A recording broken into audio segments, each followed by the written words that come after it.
Welcome to the Carl Jackson Show, your daily dose of objective truth in a world of confusion and lies.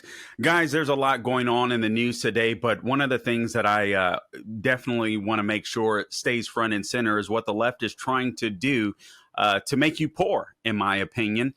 You've heard the saying from the World Economic Forum, you will own nothing and be happy. Well, I'm honored to be joined today by my guest, EJ Antoni. He's an economist at the Heritage Foundation. You can check out his work at heritage.org, dailysignal.com. And I ran across one of his columns, how the Fed helped create a permanent American underclass. And he wrote it so, I thought, concisely and clearly that I wanted to bring him on because sometimes this stuff is just a little difficult to understand, frankly, if you're not too familiar with it. And I never want to take for granted. Listen, I don't think any of my audience members are stupid. Honestly, I feel like if you're conservative, you know a lot of this stuff. But it helps when somebody like EJ Antoni can come on and break it down where it's absolutely clear to everyone and where you can explain it to friends, neighbors, family members, so on, et cetera. So EJ Antoni, thank you so much for joining us on the Carl Jackson Show. No, thank you for having me. Absolutely. So EJ, let me do this, if you don't mind.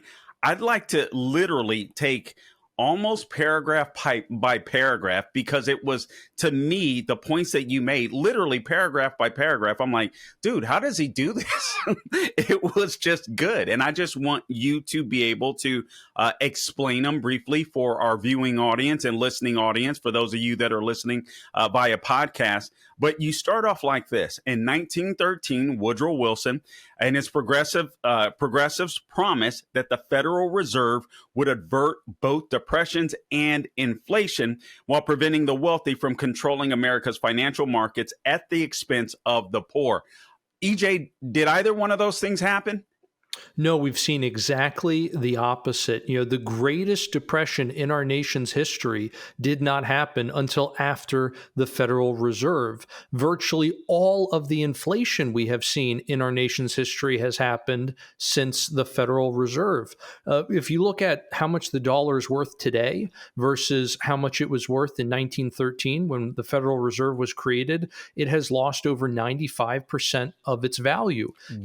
Conversely, from the time of our nation's founding all the way until 1913, the dollar only lost about 2.5% of its value. That's not 2.5% per year. That's 2.5% over that entire time period. And so you can see that all of the things that the Fed was allegedly going to prevent or arrest have actually been made much, much worse. On top of that, the share of our nation's wealth that is held by fewer and fewer people, that has steadily increased under the Federal Reserve System because it has essentially functioned as a way to transfer wealth away from the middle class and to the government and also a select few financiers. I mean, that is absolutely insane. I mean, that stat is astounding. So the dollar had lost approximately 2% of its value up until 1913 when Woodrow Wilson, a progressive president, and honestly, guys, that just means a Marxist. I mean, president comes into the White House, creates this Federal Reserve. And since then, the dollar has lost 95% of its value. That is absolutely jaw-dropping. I think I know your answer to this, EJ, but is that naivete? Was that naivete on the part of Woodrow Wilson or intentional? Oh, I don't think it was any naivete on the part of Wilson. I think it was naivete on the part of a lot of the congressmen who voted for that, because there was a lot of clamor at the time for monetary reform. Essentially, the more the nation deviated away from the gold standard, the more it allowed for phenomena like inflation, the more it allowed for fraud. And so instead of simply getting back to the principles that worked so well, these so-called reformers came up with a bunch of crazy ideas that they promised would usher in some kind of utopia, and instead it did exactly the opposite. It created the monetary chaos that we have today, or at least it made it possible. Okay, so I'm just going point by point again. I'm joined by my guest EJ Antoni. He is an economist at the Heritage Foundation. Check him out on X at real EJ Antoni, and he spells his last name Antoni. Okay, so you've touched on this, but let's go a little deeper here. You say the Fed was designed to transfer wealth from the American people to the government, mostly through the hidden tax of inflation. So that's what you believe Woodrow Wilson did intentionally. He designed the Federal Reserve to redistribute wealth, but not from the rich to the poor and middle class, but vice versa. We have to remember, Carl, how this entire inflation mechanism really works. When the government creates money out of nothing, which is what the Federal Reserve does, it devalues the dollar. Why? Because scarcity is what gives something value. It's not simply the fact that it's in demand, right? Water is in demand, but it's actually in much more demand than something like diamonds. But why do diamonds command a higher price? Because of scarcity, right? Right. Water is everywhere. Diamonds aren't. So what essentially happens when the Fed creates money, again, out of nothing with no effort, it just adds some ones and zeros to a spreadsheet.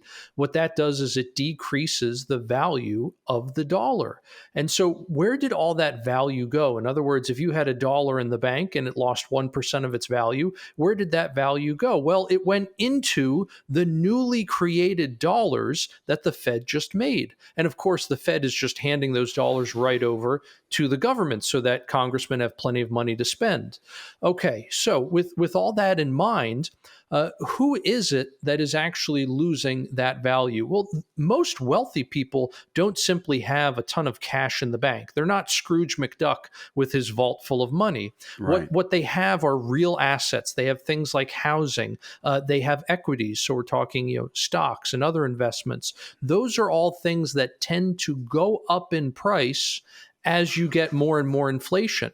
Who is it that typically has money in the bank? Well, those usually are the folks who, frankly, don't have a lot. It's the low and middle income folks who are saving for a rainy day or maybe are saving for retirement, whatever the case may be. They could be saving up just for a down payment on a house. Those are the folks that really get hit hard by inflation.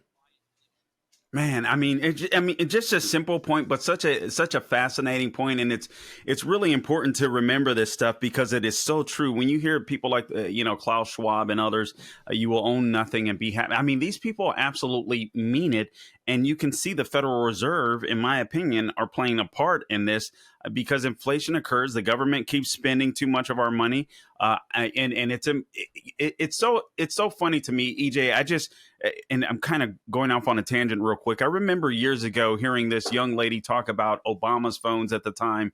She didn't know where the money came from to pay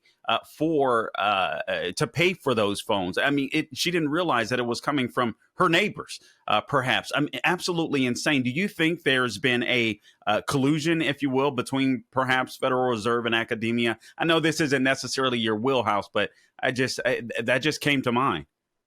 Well, I don't think there's any question that there is some collusion there, and a huge part of that is simply the fact that a very large proportion, I should say, of economics PhDs work at the Federal Reserve. They employ over 300 of them.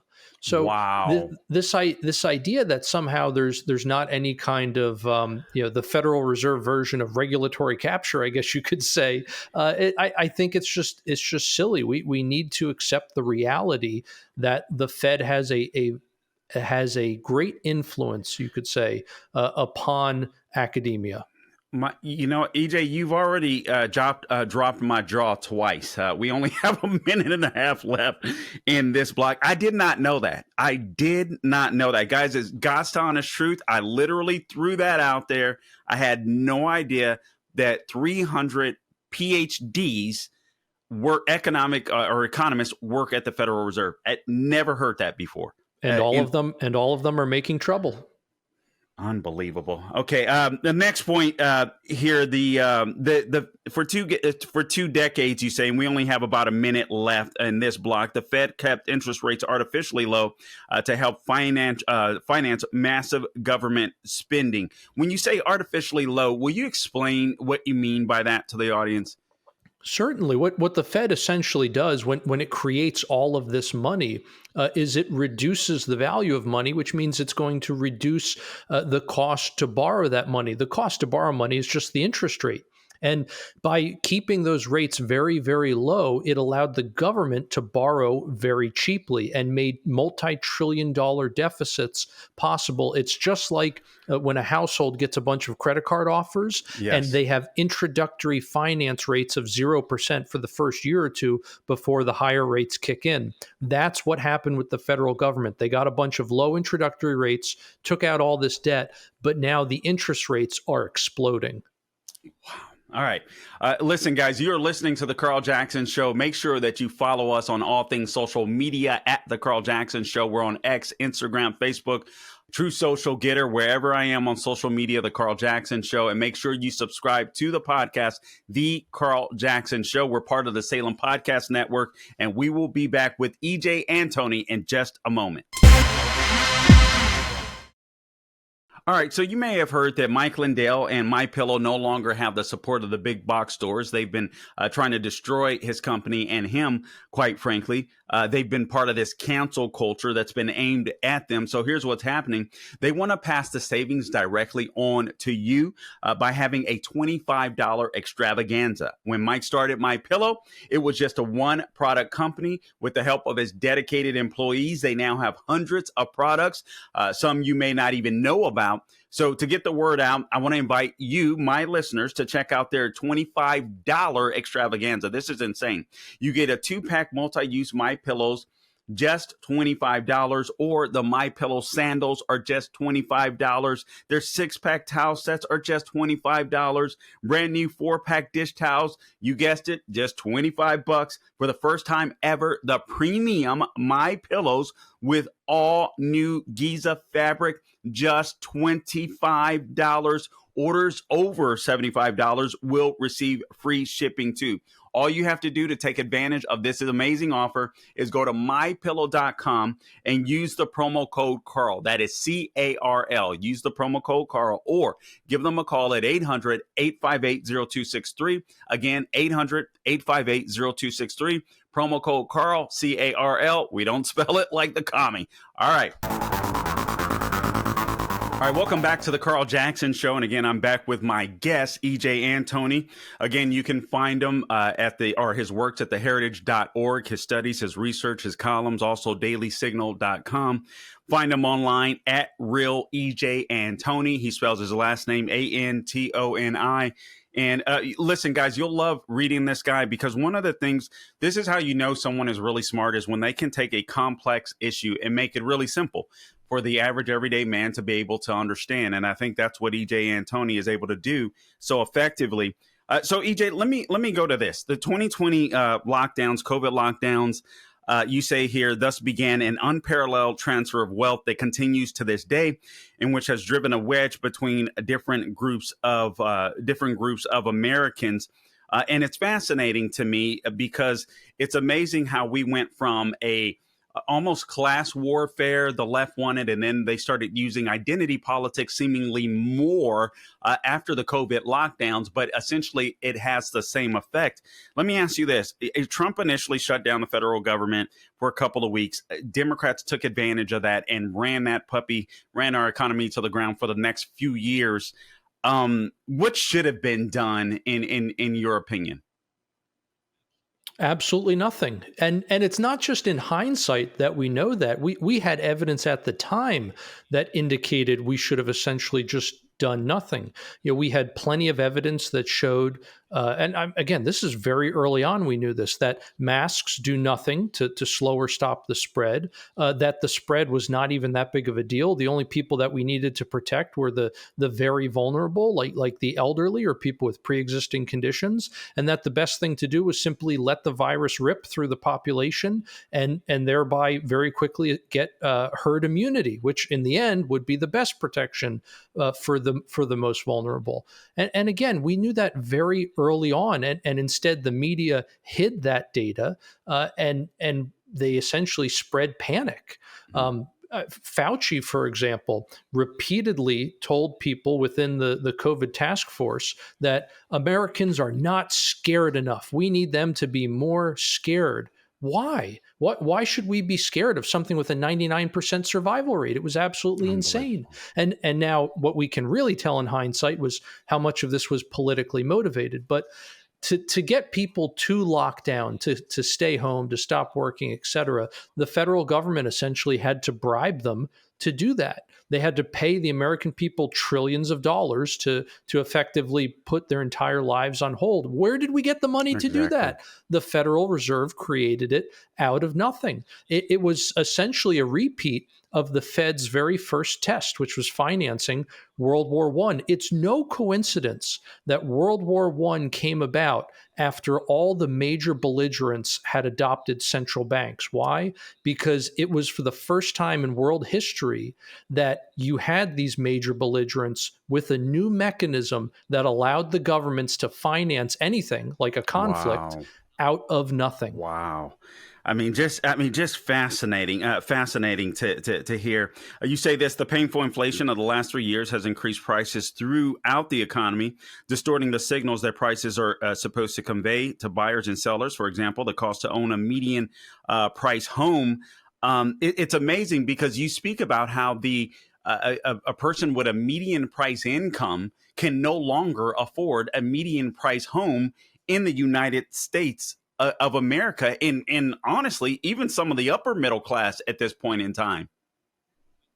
It's exactly right, Carl. In fact, there are several major metropolitan areas around the country. New York City is just one example where the median household income, and I don't mean the national median income. I'm talking the median income in New York City, which is significantly higher than the national median income. But the median income in New York City, even if you devoted all of it after taxes to a home payment, so no food, no transportation, et cetera, it still is not enough to afford the median price home in that location. In other words, it's physically impossible. I mean, this is absolutely insane, but this is the result of the government spending trillions of dollars we didn't have, financing it through inflation, which drove up home prices, and then interest rate hikes had to come about to fight that inflation, which has driven up borrowing costs on those same homes. So not only is the home much more expensive, but it costs you much more to borrow the money to pay for that home too. And you know what? When I think about it too, EJ, I look at the open border, or Biden's intentional open border crisis, in my opinion, and now you have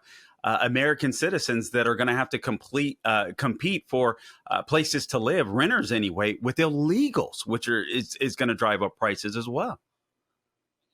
It absolutely. And in fact, it already has been driving up prices. And now we're seeing instances, this is particularly sad, where people who were previously housed by public resources, so these would include things like homeless veterans, for example. Going back to New York City, there was one case that made the news where a homeless veteran essentially was kicked out of his residence so that it could be used to house illegal immigrants who were newly arrived in New York City. I mean, we are not taking care of our own in order to take care of foreigners. And let me just be clear, I am by no means anti-immigration. I think one of the great sins of the Biden administration has been to give immigration such a bad name. Yeah. One of the greatest blessings of America, or I should say to America, has been all of the great immigrants that have come to this nation. but have done so Legally. legally for several hundred years. The illegal immigrant wave that we've seen is absolutely devastating our nation, our infrastructure, and a lot of native-born Americans. Absolutely. And what I love about many legal immigrants, I should say, because I know some that are business owners, when they come to America, they realize how blessed they are compared to wherever it is they've come from. And they're like, hey, we're going to make something of ourselves here. And they do just that. They take advantage of the freedoms that we have. You say this: the phenomenon represents in your column, and again, I'm speaking with EJ Antoni, of an economist at the Heritage Foundation. Check him out online at Real EJ Antoni. But you say this phenomenon represents the monetization of housing, where a dwelling becomes a much better store of value than the currency, even if the real value of the house hasn't improved. And basically what I'm doing is piggybacking off what you said earlier about inflation, and how it's driving up the cost of housing, where it's almost impossible for median income people to buy houses. So what is the monetization of housing? Well, really simply, Carl, as the dollar keeps losing value, people get sick and tired of that. And so they try to exchange those dollars for something else that won't go down in value. And one of the big things they use is housing. So whereas a wealthy person might previously have just stored cash in the bank, instead they choose to buy a bigger home or buy a second home. Maybe they buy a vacation home, whatever the case may be. Maybe they start buying rental properties. And so that represents a movement from an asset away from its primary use, which would be housing, into a different use, which is a store of value. In other words, you're turning it into a new kind of money, the monetization of housing. We saw this in spades for the first time, I think, in the early 2000s with what turned into a housing boom and then infamously became a mortgage meltdown. And we are seeing that all over again. But again, the problem here is that as you monetize housing, you continue to put housing further and further out of the reach of more and more Americans. So you have those Americans who went into this situation with housing. They've done just fine. Their properties have increased in price. But for those of us who did not go into this situation with a lot of assets like housing, what has happened? All of these different assets are now far outside of your price range. I mean, it's insane. We only have about a minute and a half left, but even when it came to the COVID lockdowns, EJ, it was fascinating to me how the small mom and pop businesses were forced to comply and close their stores, whereas some of these big major companies and big box stores didn't have to do so. Almost as if COVID, was so bad, how come it didn't exist in the big box stores? It made no sense, but they did it anyway. Oh, absolutely. Carl, again, this goes back to something we said in the previous segment where the response to COVID just made absolutely no sense. We are going to take these mom and pop stores that don't get a lot of foot traffic, and we're going to close them down. And we're going to make everyone go to the same location, these big box stores. Such a good point. So this whole idea of slowing the spread turned into let's hasten the spread. Such a good point. We have less than a minute left. What do you, on a personal level, what do you recommend people do? And then also when it comes to the Fed, what needs to happen with the Federal Reserve, in your opinion? We've got about 40 seconds. Well, with the Fed, the best thing we can do is just get rid of it. People ask, well, what would you do after we get rid of the Fed? What would you replace it with? Look, when you cut out a cancer, you don't replace it with anything. Going back to the system we had beforehand would be a huge improvement in terms of what can the American people do to combat things like inflation. And unfortunately, the only true protection against inflation is to spend all of your money so that it can't lose value. Now, obviously, that's not a good thing because you need money for a rainy day and whatnot. But unfortunately, It really doesn't leave you with any good options. All right. EJ Antoni of the Heritage Foundation, thank you so much for joining us. Find them at Real EJ Antoni online. God bless you, man.